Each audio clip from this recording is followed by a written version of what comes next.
Obrigado por unir-se a nós uma vez mais para o 5º estudo da série de lições que tem por título A Promessa, o Concerto Eterno de Deus. Lição 5, Filhos da Promessa.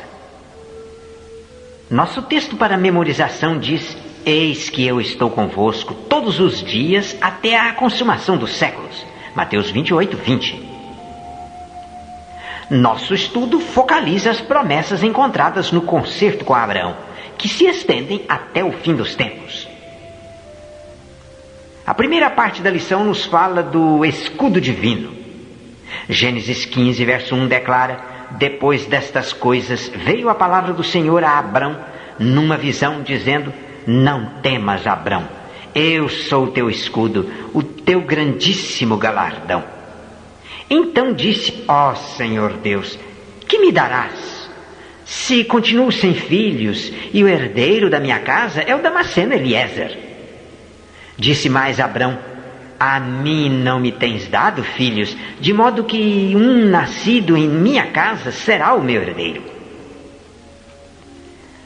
O que é particularmente interessante aqui é que o Senhor diz a Abraão: Eu sou teu escudo. O uso do pronome pessoal mostra a natureza pessoal do relacionamento. Deus se relacionava com ele diretamente, um a um, de modo como deseja fazê-lo com todos nós. A designação de Deus como um escudo aparece pela primeira vez na Bíblia aqui, e é a única vez que Deus a emprega para revelar-se, conquanto outros autores bíblicos empreguem o termo para falar a respeito de Deus. E há vários textos indicados aqui. Em que maneiras Deus é um escudo? Da obra Filhos e Filhas de Deus, página 77, a lição colheu isto: Cristo não tem um interesse casual em nós, mas um interesse mais forte do que o de uma mãe por seu filho. Nosso Salvador nos adquiriu por sofrimento e tristeza, por insultos, censura, abuso, zombaria, rejeição e morte. Ele te está vigiando, tremente Filho de Deus. Ele vos fará seguros sob a sua proteção. Nossa fraqueza na natureza humana não impedirá nosso acesso ao Pai Celestial, pois Ele, Cristo, morreu para fazer intercessão por nós. Para expandir um pouco mais este pensamento, gostaria de trazer-lhes uma passagem que nos vem do livro The Glad Tidings, As Boas Novas, escrito por E.J. Wagner, no qual ele expõe a questão dos concertos de modo bastante claro. Lemos na página 11: Esta graça e paz vem de Cristo, que se entregou por nossos pecados, graça que foi dada a cada um de nós segundo a medida do dom de Cristo. Efésios 4, 7. E esta graça é aquela que há em Cristo Jesus. 2 Timóteo 2, 1. Portanto, sabemos que o próprio Cristo é dado a cada um de nós. Como veem, o pensamento que é aqui destacado em nossa lição torna muito claro que não há seletividade quanto à maneira em que Deus trata os seus filhos.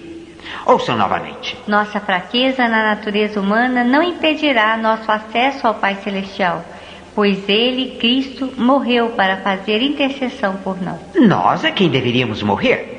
Mas o fato de que o homem vive é uma evidência de que Cristo foi-lhe dado, pois Cristo é a vida. São João 14, 6. E a vida é a luz dos homens. Capítulo 1, versos 4 e 9. Em Cristo todas as coisas subsistem. Colossenses 1, 17. E assim, sendo que Deus nem mesmo a seu próprio Filho poupou, antes o entregou por todos nós, Ele não pode agir de outro modo, senão livremente nos dar também com Ele todas as coisas. Romanos 8, 32. 2 Pedro 1, 3 nos diz: Seu divino poder nos deu tudo o que diz respeito à vida e piedade. Ou, como pode também ser entendido do original grego, seu divino poder nos deu tudo o que diz respeito à vida e santidade.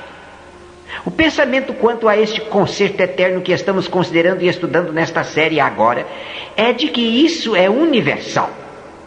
Deus tem somente uma maneira de salvar a raça humana, e isto é dirigido a todo indivíduo que evidentemente nasceu neste mundo. O universo inteiro nos é concedido em Cristo, e a plenitude do poder que há nele é nossa para a vitória do pecado. Deus conta cada alma como de tanto valor quanto toda a criação.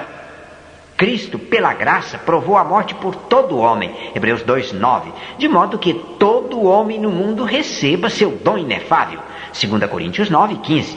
A graça de Deus e o dom da graça, que é de um só homem, Jesus Cristo, transbordou sobre muitos, Romanos 15:5. Isto é, sobre todos. É o que nos diz o verso 18. Pois assim como por uma só ofensa veio o juízo sobre todos os homens para condenação, assim também por um só ato de justiça veio a graça sobre todos os homens para justificação e vida. Outra versão diz, para justificação que concede vida. Agora, notem este parágrafo que se segue. Cristo é dado a todo homem, portanto, cada pessoa obtém a plenitude dele. O amor de Deus abarca o mundo inteiro, mas também se aplica a cada indivíduo. O amor de uma mãe não se divide entre seus filhos de modo que cada um receba somente 1/3, 1/4 ou 1/5 dele. Não, cada filho é objeto de todo o seu afeto. Quanto mais não é assim com Deus, cujo amor é mais perfeito do que o de uma mãe. Isaías 49:15. Cristo é a luz do mundo, o sol da justiça. Mas a luz não é dividida entre uma multidão de pessoas. Se uma sala cheia de pessoas for iluminada brilhantemente, cada indivíduo obtém o benefício de toda a luz, tanto quanto se estivesse sozinho naquele cômodo. Assim, a vida de Cristo ilumina todo homem que vem ao mundo. João 1:9. Em cada coração crente, Cristo habita em sua plenitude. Semeie uma semente sobre o solo e obterá muitas sementes, cada uma tendo tanta vida quanto a que foi originalmente semeada. Em Gênesis 28:14, última parte, lemos: E em ti e na tua descendência serão benditas todas as famílias da terra.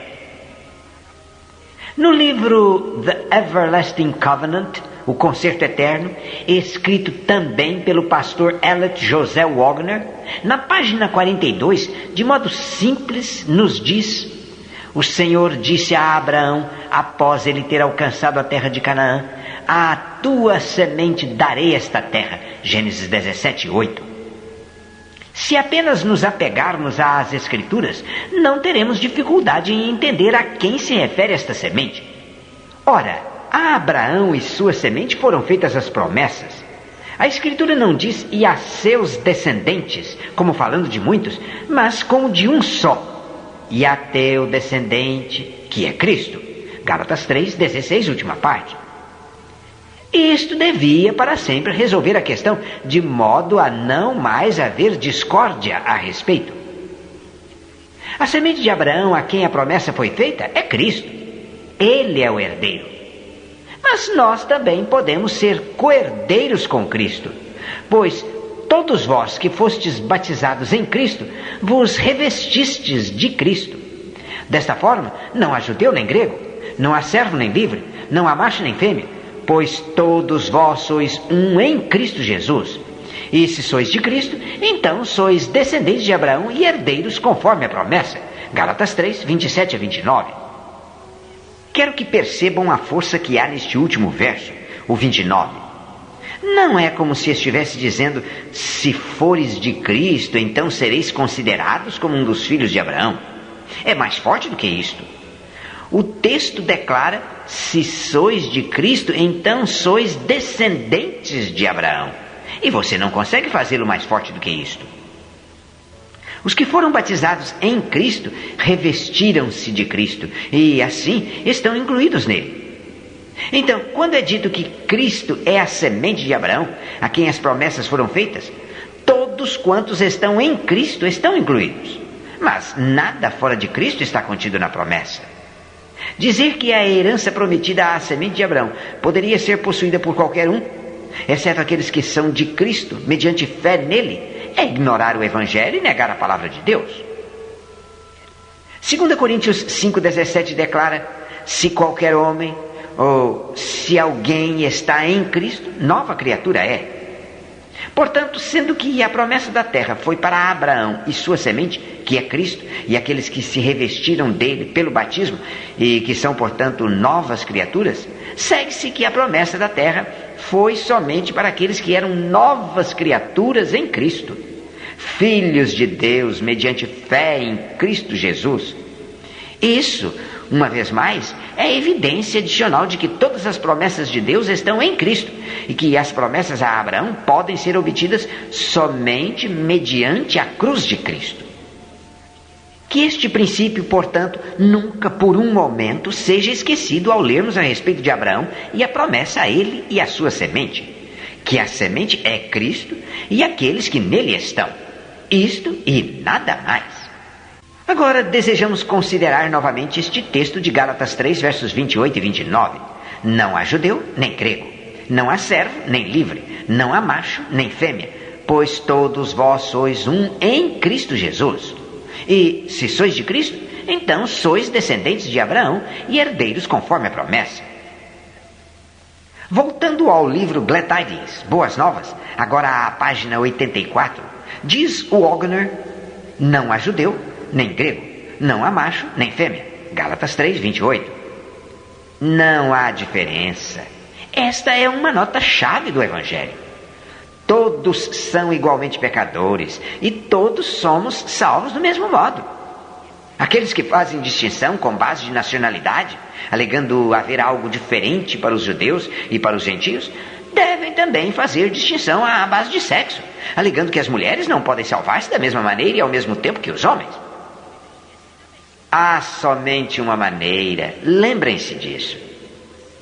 O conserto eterno de Deus é o único meio de salvar a raça humana. Todos os seres humanos, seja de qual raça ou condição, são iguais perante Deus.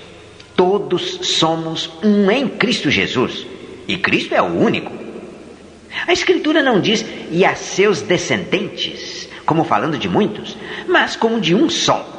E a teu descendente, que é Cristo. Gálatas 3,16. Há somente um descendente, mas abarca a todos os que são de Cristo. Ao revestir-nos de Cristo, nos munimos de nova natureza que é criada segundo Deus em verdadeira justiça e santidade. Efésios 4:24. Ele aboliu em sua carne a inimizade, a mente carnal, para criar em si mesmo um novo homem em lugar de dois. Efésios 2:15. Ele somente é o homem real, o homem Cristo Jesus.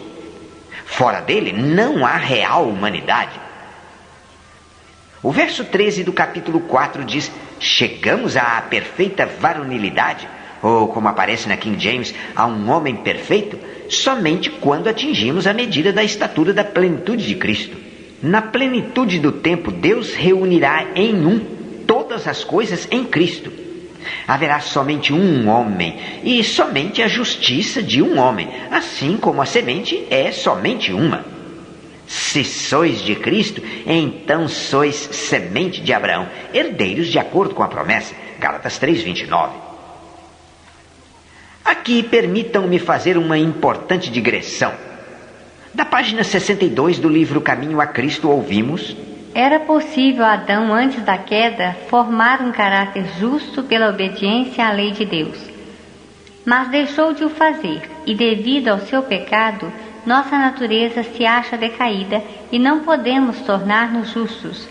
Visto como somos pecaminosos, profanos, não podemos obedecer perfeitamente a uma lei santa. Não possuímos justiça em nós mesmos com a qual pudéssemos satisfazer às exigências da lei de Deus. Mas Cristo nos proveu um meio de escape. Viveu na terra em meio de provas e tentações, como as que nos sobrevêm a nós. Viveu uma vida sem pecado, morreu por nós e agora se oferece para nos tirar os pecados e dar-nos sua justiça. Eu nunca li esta sentença em particular sem pensar em quão maravilhoso é este Evangelho. Cristo se oferece para tomar os nossos pecados e nos concede a sua justiça. Que barganha! Vivemos atualmente numa espécie de atmosfera do bom negócio. Mas eu não sei de nenhuma permuta que possa superar a esta. Se vos entregardes a Ele e o aceitardes como vosso Salvador, sereis então, por pecaminosa que tenha sido vossa vida, considerados justos por sua causa. O caráter de Cristo substituirá o vosso caráter, e sereis aceitos diante de Deus, exatamente como se não houvesseis pecado. Incrível, mas logicamente verdadeiro.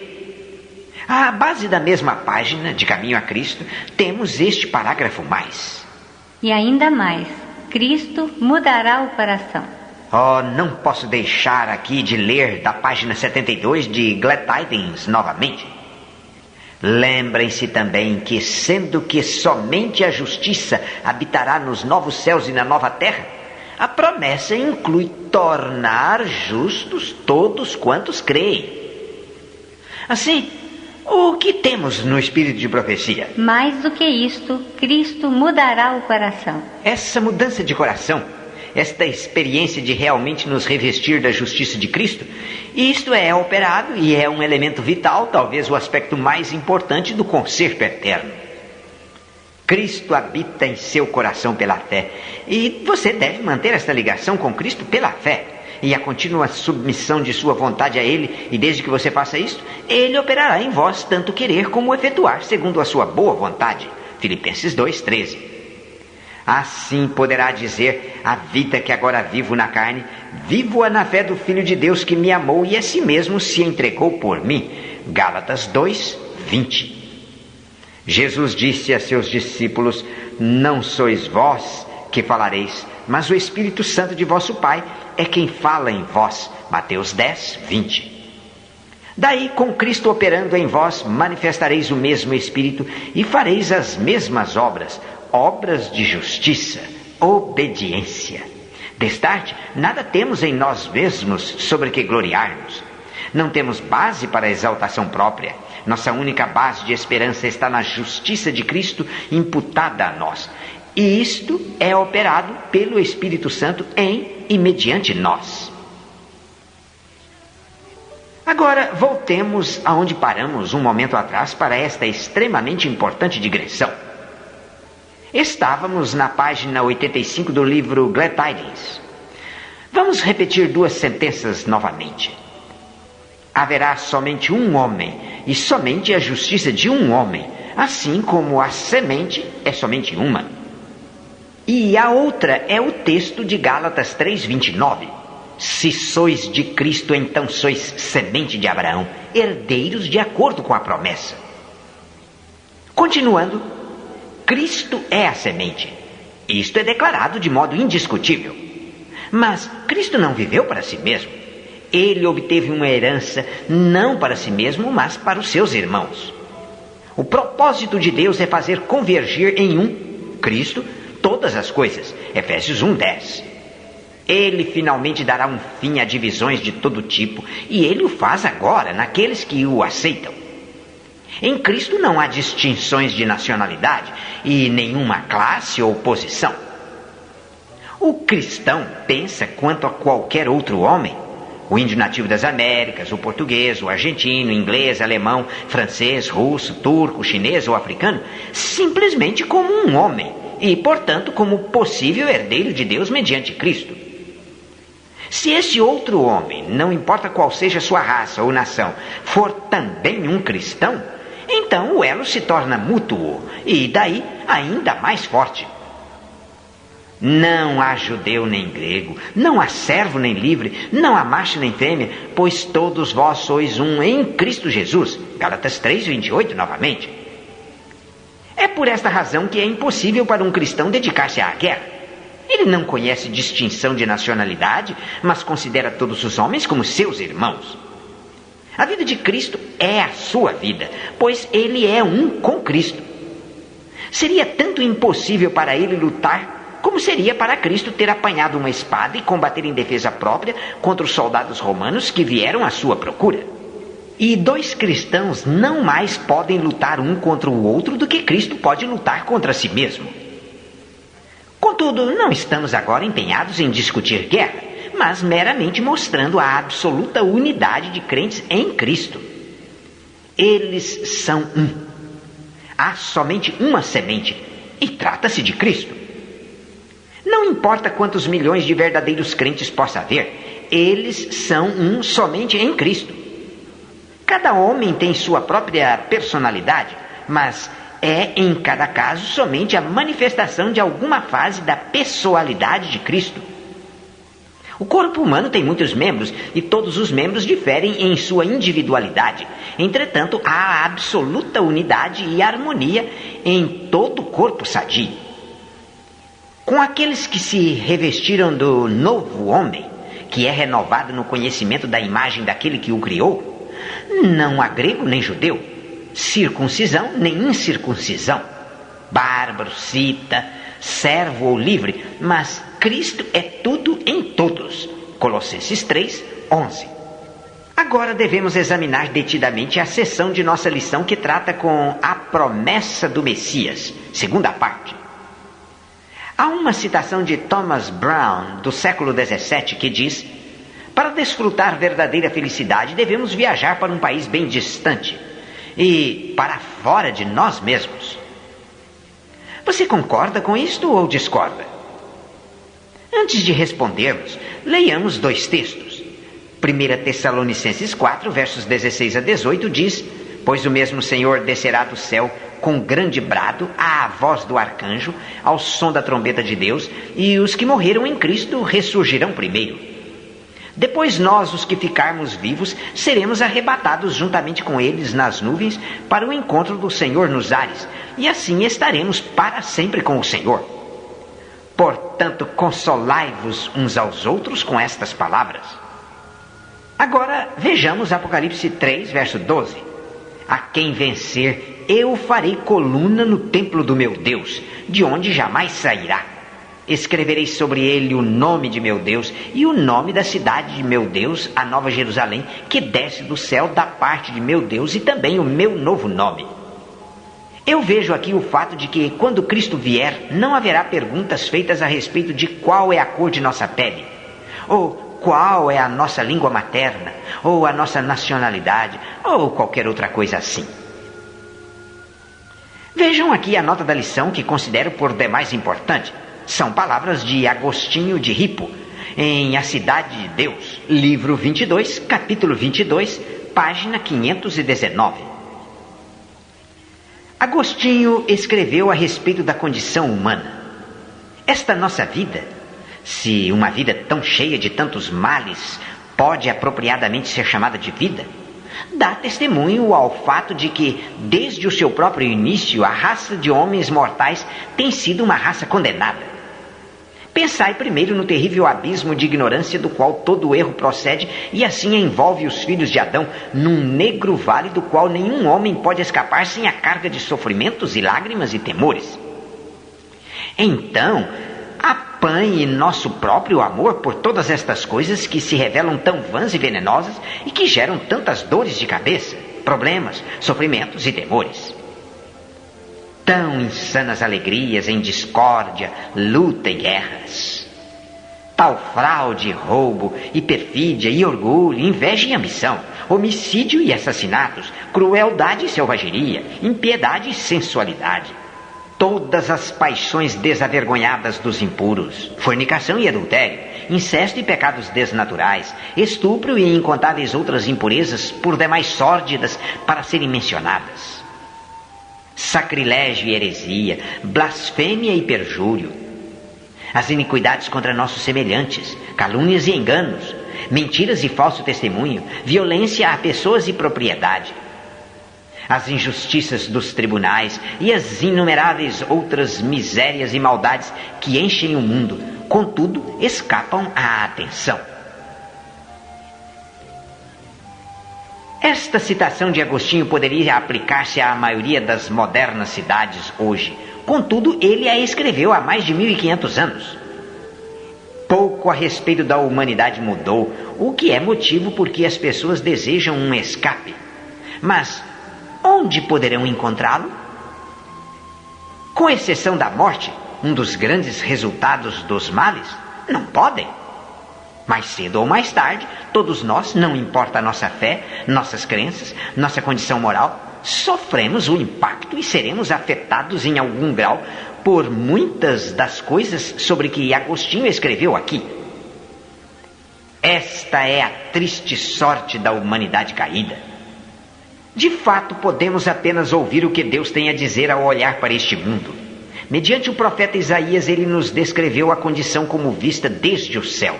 No capítulo 1, verso 6, nos é dito: desde a planta do pé até a cabeça não há nele coisa sã, senão feridas, contusões e chagas podres, não espremidas nem atadas, nem amolecidas com óleo. Sim, este é o triste e lamentável quadro deste mundo no qual vivemos e a sorte da humanidade. Uma visão revoltante revelada a um universo expectante. Mas notem este parágrafo de nossa lição que diz: afortunadamente, conquanto seja terrível a nossa situação agora, o futuro é brilhante, mas somente por causa do que Deus realizou por nós mediante a vida, morte, ressurreição e ministério sumo sacerdotal de Jesus Cristo, o cumprimento derradeiro da promessa do concerto feito a Abraão, de que em sua semente todas as famílias da terra seriam abençoadas. Gênesis 12:3, última parte, e 28:14, última parte. Bem, creio que temos nestas palavras da lição e das Escrituras um quadro da verdade com respeito a esta triste sorte da humanidade. Mas, juntamente com isto, temos as gloriosas e maravilhosas boas novas do Evangelho, daquele mediante cuja vida, morte, ressurreição e sumo sacerdócio podemos encontrar nosso caminho de volta ao reino de Deus, porque Ele, Jesus Cristo, o restaurou. Não só Deus prometeu a Abraão que nele todas as famílias da terra seriam abençoadas. A lição salienta: o Senhor disse que faria dele uma grande e poderosa nação. Gênesis 18:18. E no capítulo 12, verso 2, lemos: abençoarei os que te abençoarem, e amaldiçoarei os que te amaldiçoarem, e em ti serão benditas todas as famílias da terra. E também Gênesis 46, verso 3. Disse Deus a Jacó: eu sou Deus, o Deus de teu pai Abraão. Não temas descer ao Egito, pois eu te farei ali uma grande nação. Acaso Abraão viveu para ver o cumprimento das promessas? Não, porque a realização delas veio bem mais tarde. Mas elas, não obstante, foram cumpridas. Notem isto de The Everlasting Covenant, o concerto eterno, escrito por E. J. Wagner, que na página 43 diz: Abraão estava na terra de Canaã quando Deus lhe disse: à tua semente darei esta terra. Gênesis 12:7. Agora volvam-se às palavras do mártir Estevão, cheio do Espírito Santo e com o rosto brilhante quanto de um anjo, e que disse a seus perseguidores: o Deus da glória apareceu a nosso pai Abraão, estando na Mesopotâmia, antes de habitar em Harã, e lhe disse: sai da tua terra e dentre a tua parentela e dirige-te à terra que eu te mostrarei. Então saiu da terra dos caldeus e habitou em Harã, e dali, depois que seu pai faleceu, Deus o trouxe para esta terra em que habitais. Agora, prestem atenção no verso 5.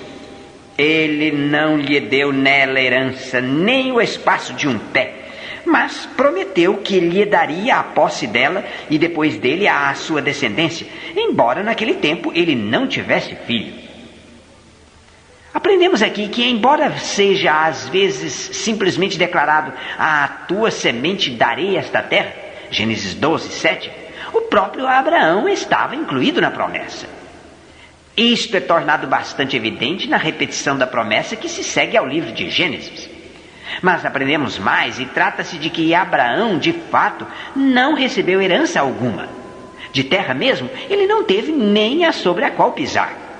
Contudo, Deus lhe a prometeu, e à sua semente após ele. O que diremos disso? Acaso a promessa de Deus falhou? De modo algum. Deus não pode mentir. Tito 1:2. Ele é fiel. Hebreus 10:23 e muitos outros textos mais. Abraão morreu sem ter recebido a prometida herança, mas ele morreu em fé. Portanto, vemos disto a lição que o Espírito Santo desejava que os judeus aprendessem, ou seja, que a prometida herança poderia ser obtida somente mediante Jesus e a ressurreição. Isto também é tornado muito claro pelas palavras do apóstolo Pedro em Atos 3, 25 e 26, versos que temos empregado muitas vezes. Vós sois os filhos dos profetas e da aliança que Deus fez com vossos pais, dizendo a Abraão: na tua descendência serão benditos todos os povos da terra. E notem agora o verso 26. Ressuscitando Deus a seu Filho Jesus, primeiro o enviou a vós, para que nisso vos abençoasse, ao desviar-se cada um de suas maldades, ou iniquidades, ou ainda pecados. Temos empregado nesta série, muitas vezes, aquela declaração de The Glad Tidings, página 72. Lembre-se também que, sendo que somente a justiça habitará nos novos céus e na nova terra, a promessa do novo céu e da nova terra, da posse da nova terra, inclui tornar justos quantos creem. Assim, Atos 3, versos 25 e 26 é parte da promessa: dar-nos a justiça de que carecemos para viver na nova terra. A bênção de Abraão, como aprendemos, vem aos gentios ou a todas as famílias da terra, mediante Jesus Cristo e sua cruz. Mas a bênção de Abraão liga-se à promessa da terra de Canaã. Esta também era para ser possuída somente mediante Cristo e sua ressurreição. Se fosse de outro modo, Abraão teria se desapontado, em lugar de morrer em plena fé na promessa. Em vista de que há um contraste entre fé e obras na experiência de Abraão, a lição traz dois textos que contrastam ambas. Sobre Gênesis 11:4 diz que aquelas pessoas que após o dilúvio foram habitar na planície de Sinear desejavam edificar uma torre, buscando salvar-se por suas próprias obras e a seu modo, enquanto que em Gênesis 12:2 Deus mesmo é quem compromete-se a fazer a Abraão um grande nome. Abraão podia experimentar o cumprimento desta promessa somente pela fé. E esta é a única maneira em que nós podemos experimentar justiça, pela fé. Agora, notem isto da página 77 de The Glad Tidings, as Boas Novas, com respeito à justiça e à lei. A lei é justiça, diz Wagner, pois Deus declarou em Isaías 51:7, primeira parte: ouvi-me vós que conheceis o que é reto, isto é, que conheceis a justiça, vós, povo, em cujo coração está a minha lei. Então, a justiça que a lei requer é a única justiça que pode herdar a terra prometida. É obtida não pelas obras da lei, mas pela fé. Notem esta última sentença. É por isso que podem ver como aquelas pessoas que trabalharam tão duro para edificar a torre, que alcançaria ao céu e os salvaria de futuros dilúvios, ou quaisquer outras calamidades, ou que faria o nome deles grande, faziam aquilo em resultado de suas próprias tentativas de obras, enquanto Abraão, a quem essas maravilhosas promessas foram feitas, podia experimentar a plenitude delas somente mediante a fé. São obtidas não por obras da lei, mas pela fé, nos foi dito há pouco na frase que ressaltamos. Romanos 9, versos 30 a 33 diz: que diremos, pois? Que os gentios que não buscavam a justiça a alcançaram? Sim, mas a justiça que vem da fé. Mas Israel, que buscava a lei da justiça, não chegou a atingir essa lei. Por quê? Não a buscavam pela fé, mas como que pelas obras da lei. Tropeçaram na pedra de tropeço, como está escrito: vede, eu ponho em Sião uma pedra de tropeço e uma rocha de escândalo, e todo aquele que nela crer não será confundido. A justiça da lei não é obtida por esforços humanos de cumpri-la, mas pela fé. Portanto, quanto maior for a justiça que a lei requer, maior parece ser a promessa de Deus, pois Ele prometeu a conceder a todos quantos creem. Sim, Ele jurou isto. Quando, portanto, a lei foi falada do Sinai, do meio do fogo, da nuvem e da escuridão, com grande voz, Deuteronômio 5:22, acompanhado pelo soar da trombeta de Deus, com a terra toda tremendo ante a presença do Senhor e seus santos anjos, a inconcebível grandeza e majestade da lei de Deus foram reveladas. A todos que se lembraram do juramento de Deus a Abraão, era a revelação da maravilhosa grandeza da promessa de Deus, pois toda a justiça que a lei requer, ele jurou conceder a todos quantos nele confiassem. A alta voz pela qual a lei foi proferida era a alta voz que dos altos da montanha proclamava as boas novas da salvadora misericórdia de Deus. Os preceitos de Deus são promessas. Precisam ser necessariamente assim, porque ele sabe que não temos poder.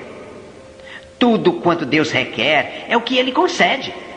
Quando ele diz, não faças isso, não faças aquilo, temos que tomar isto como garantia de que, se crermos nele, ele nos preservará contra os pecados a respeito dos quais ele nos adverte. Lembre-se das palavras de Parábolas de Jesus, página 333. Todas as suas ordens são promessas habilitadoras. Prosseguindo na página 77 de The Glad Tidings. Se tivesse sido dada uma lei que pudesse dar vida, então justiça seria pela lei. Isso nos mostra que a justiça é vida.